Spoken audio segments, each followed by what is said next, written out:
নমস্কাৰ মৰমৰ ছাত্ৰ ছাত্ৰীসকল সকলোকে আমাৰ গেব এডুকেশ্যন চেনেলটোলৈ পুনৰবাৰ স্বাগতম জনাইছোঁ।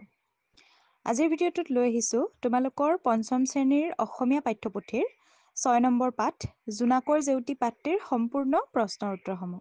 গতিকে তোমালোকে ভিডিঅ'টো সম্পূৰ্ণকৈ শেষলৈকে চাই যাবা।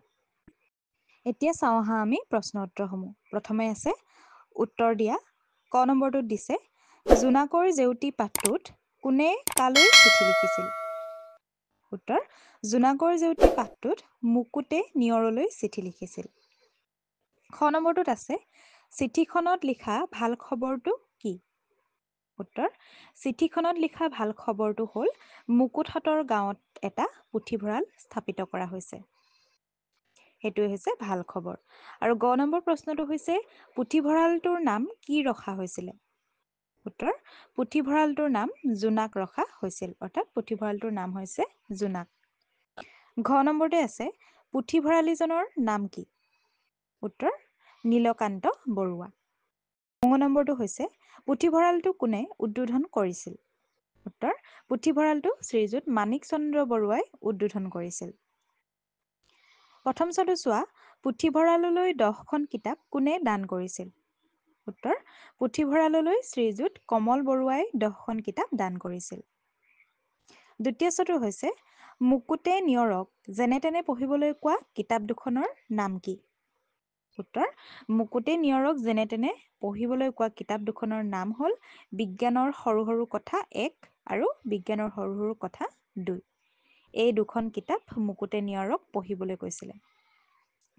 ইয়াৰ পাছৰ প্ৰশ্নটো চোৱা প্ৰাচীন ভাৰতৰ বিখ্যাত পুথিভঁৰালটো থকা বিশ্ববিদ্যালয়খনৰ নাম কি? উত্তৰ প্ৰাচীন ভাৰতৰ বিখ্যাত পুথিভঁৰালটো থকা বিশ্ববিদ্যালয়খনৰ নাম হ'ল নালন্দা বিশ্ববিদ্যালয়। এই বিশ্ববিদ্যালয়তে বিখ্যাত পুথিভঁৰালটো আছে।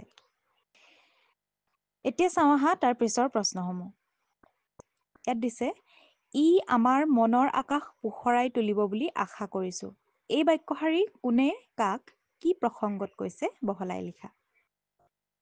উত্তৰ উক্ত কথাষাৰি মুকুটহঁতৰ গাঁৱত এটা পুথিভঁৰাল স্থাপন কৰাৰ ফলত সেই গাঁওখনৰ মানুহে কিতাপ পঢ়ি শিক্ষিত কিতাপৰ জ্ঞানেৰে জ্ঞানী হৈ উঠিব বুলি আশা কৰি উক্ত বাক্যশাৰী মুকুটে নিয়ৰক কৈছিলে। অৰ্থাৎ মুকুটে ভাবিছিল যে যেতিয়া পুথিভঁৰালটো স্থাপন কৰিছে তেনেহ'লে গাঁৱৰ মানুহবিলাকে সেই পুথিভঁৰালত কিতাপ পঢ়ি জ্ঞানী হৈ উঠিব বুলি তেওঁ আশা কৰি এই কথাষাৰ কৈছিলে। এতিয়া তাৰ পিছৰ প্ৰশ্নটো চোৱা কি কি গুণৰ বাবে নীলকান্ত দাদাক পুথিভঁৰালী পাতিছিল? নীলকান্ত দাদাক পুথিভঁৰালী পাতিছিলে আৰু তেওঁৰ কি কি গুণৰ বাবেনো পাতা হৈছিলে সেইটো আমি লিখিব লাগে। ইয়াৰ উত্তৰটো চোৱা তেওঁক সকলোৱে কিতাপৰ পোক বুলি কয় কাৰণ তেওঁ কিতাপ পঢ়ি বেছি সময় কটায় আৰু কিতাপ পত্ৰবোৰ পৰিপাটিকৈ সজাই ৰাখিব জানে। সেয়েহে তেওঁক পুথিভঁৰালী পাতিছিলে। তাৰ পিছৰ প্ৰশ্নটো চোৱা গামোচাখনত সিঁচৰিত হৈ থকা শব্দবোৰৰ শিতান অনুসৰি ভগোৱা। তলত এখন গামোচা অঁকা আছে আৰু গামোচাখনত কিছুমান শব্দ দিয়া আছে আৰু সেই শব্দ তলৰ তালিকাখনৰ মতে আমি পূৰ কৰিব লাগে। ইয়াত উদাহৰণ এটা দিয়া আছে কিতাপৰ তলত দিছে পুথি পুস্তক গ্ৰন্থ এইকেইটা মিল হয়।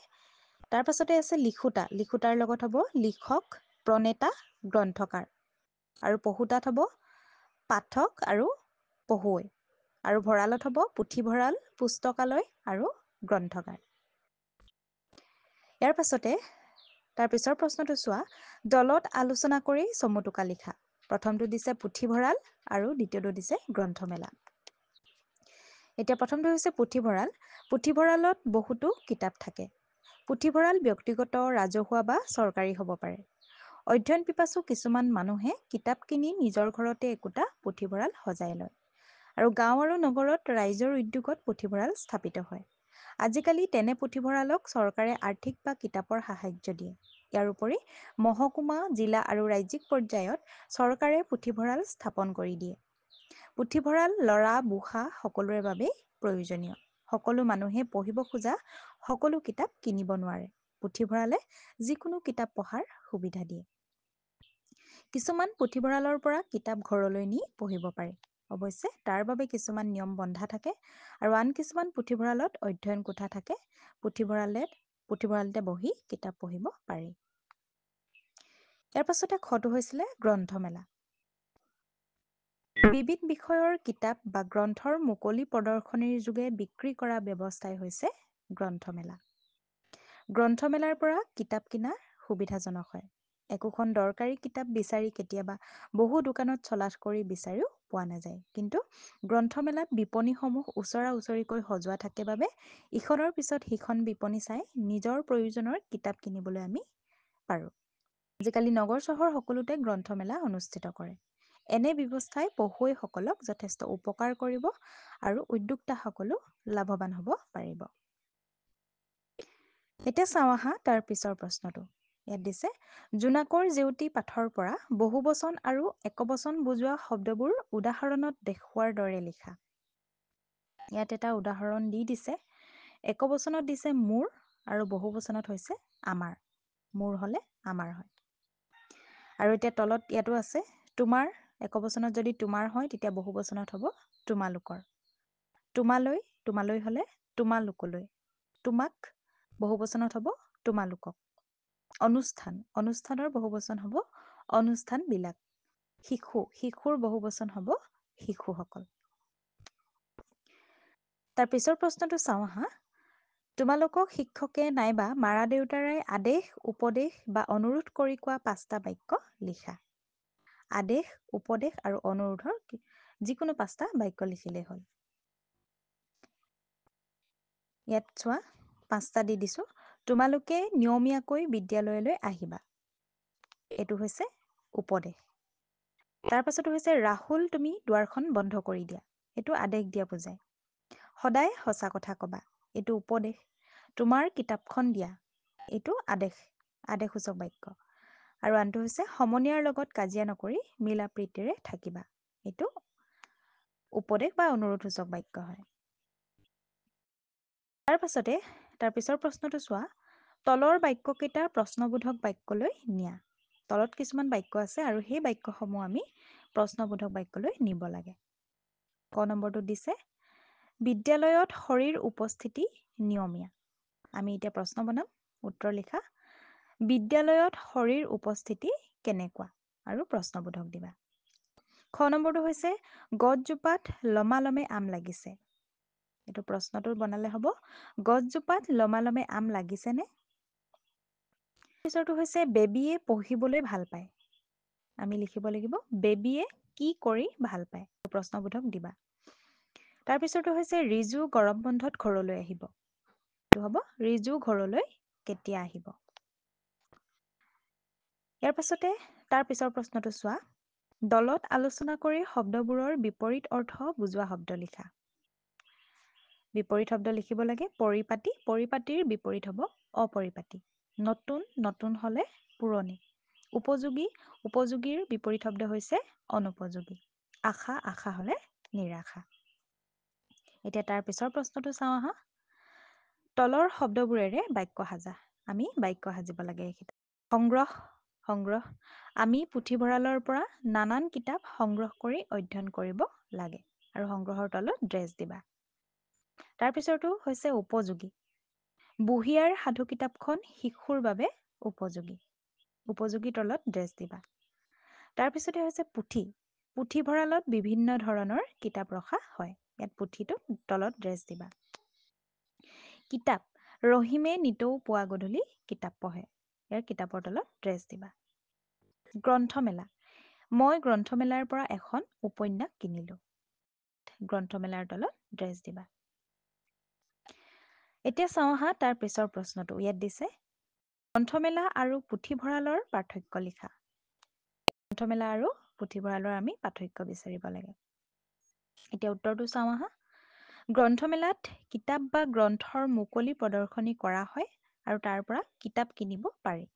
কিন্তু তাত কিতাপ পঢ়াৰ ব্যৱস্থা নাথাকে। আনহাতে পুথিভঁৰালত পঢ়ুৱৈৰ বাবে কিতাপ জমা ৰখা হয় আৰু তাৰ পৰা কিতাপ কিনিব নোৱাৰি।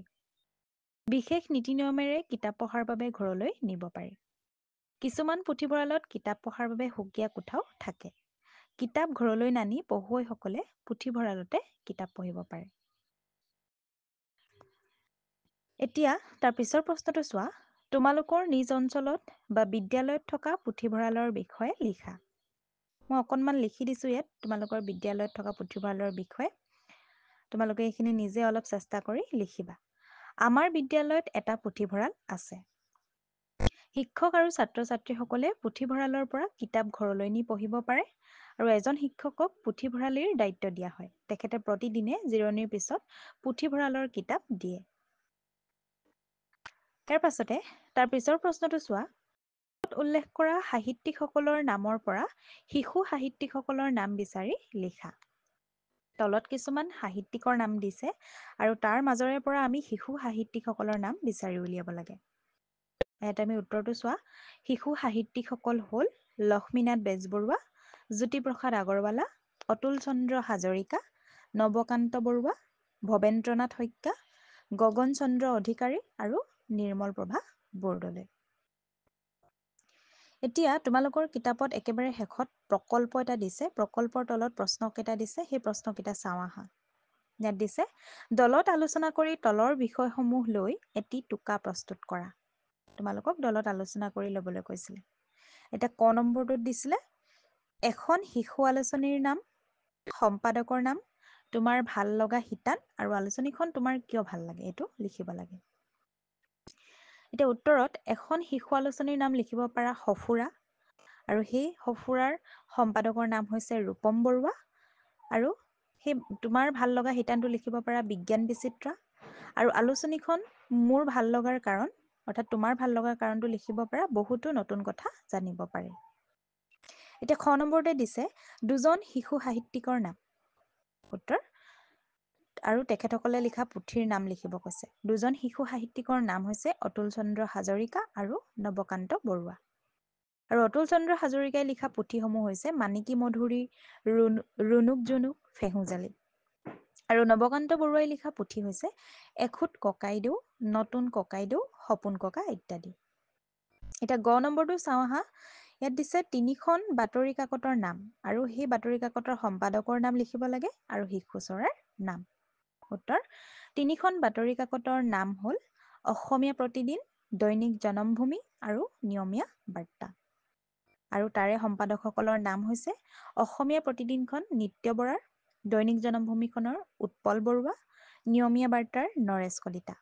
আৰু তাৰ শিশু চৰাইৰ নামবোৰ হ'ল অসমীয়া প্ৰতিদিনৰ ওলমা ঘৰ দিয়ে, দৈনিক জনমভূমিৰ শিশু চৰাইৰ নাম হৈছে মইনামেল আৰু নিয়মীয়া বাৰ্তাৰ অকণি। ছাত্ৰ ছাত্ৰীসকল, এইখিনিয়ে আছিল আজিৰ তোমালোকৰ প্ৰশ্ন উত্তৰসমূহ। যদি ভিডিঅ'টো ভাল পালা তেন্তে ভিডিঅ'টো লাইক কৰিবা, কমেণ্ট কৰিবা আৰু এনেধৰণৰ ভিডিঅ'সমূহ পাই থাকিবলৈ আমাৰ চেনেলটো ছাবস্ক্ৰাইব কৰি থবা। ধন্যবাদ।